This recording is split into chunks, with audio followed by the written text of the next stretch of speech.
Okay. Were you always beautiful? No. That's very funny.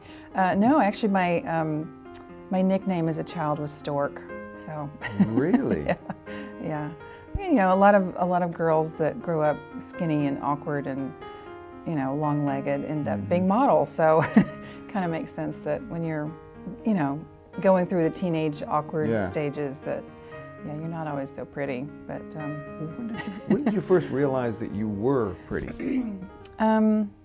You know, it was when I started modeling, believe it or not. I was 23, which is kind of old to figure that out. Really?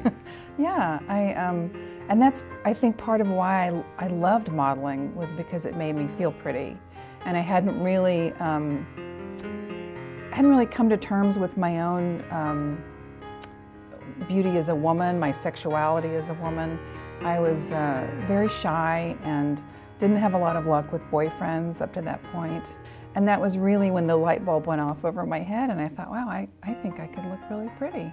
And what did that do to your self-image, your self-confidence? Well, it was a tremendous change in my life, really. I had a lot more confidence in my personal life and was very interested suddenly in looking good and, you know, going on auditions and wearing pretty clothes, and the whole modeling business was really fascinating to me. So, I mean, you became a model at 23. That's pretty old to start modeling, isn't it? Yes, that's very old to start. Yeah, that was unusual.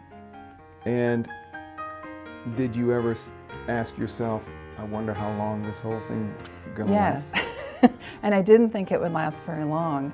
I had a lot of people telling me, people in the business saying, you know, a lot of models are retiring at your age, not starting. And so I knew that I would have a brief career. I thought I would have a brief career.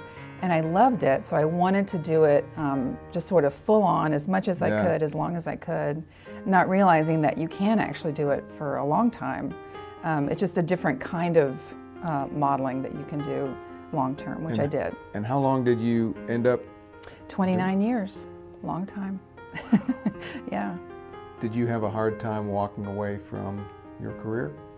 No, I didn't. I had done it for a very long time, like I said, and it's not that I was really burned out on it, but I had achieved everything that I wanted to achieve, and my husband, I got married, which changed a lot of things in my life, obviously. And my husband and I started talking about coming back to North Carolina after we were married, and it took about 7 years, but during that time, I really had plenty of time to adjust to the idea of leaving my career behind, and I was definitely ready to do it by the time I actually did it. I miss my friends, you know, and I miss a lot of things about it, but I was done. I did it for a long time. I feel like I've made a lot more friends here than I did in the years I lived in Los Angeles, and I've made a lot more, I spent a lot more time socially with, you know, going out to dinner and going to restaurants and the movie than I ever really did when I lived in a big city. It's funny. In a big city, there are a lot more people, but you don't know any of them. In a little town, there's very few people, but you can't help but know all of them. That's a really good point. You're right. You're right. It's easier, I think, to make friends in a small town than it is in a big city. You have to really work at it in a bigger city. You have to make more of an effort. Here, you just walk out your door and, you know, there's your little town. It's right there. So.